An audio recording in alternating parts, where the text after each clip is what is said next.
video, we're going to listen the song Walang Natira by Clock9. So, let's go. Let's listen.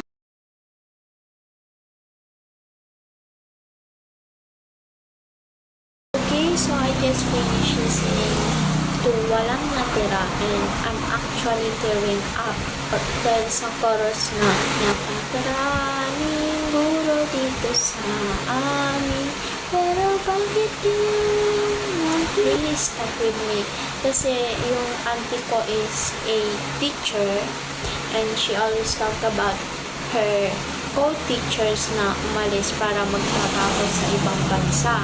What gets me most is the part about OFWs sacrificing their own lives, being abused, working long hours, and missing their kids.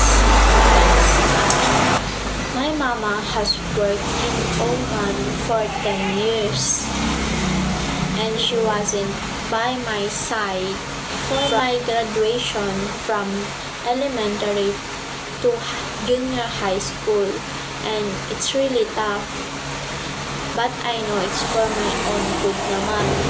Clock9 does not shy away from calling out corruptions and bad leaders. He says mga pinuno ay ungas. That is harsh, but it is true. There are so many people live because the system fails them. Overall, this song is not just entertainment, but a wake-up call. It's make me think about what we can do to make the Philippines where no one have to choose to see their family and a better future.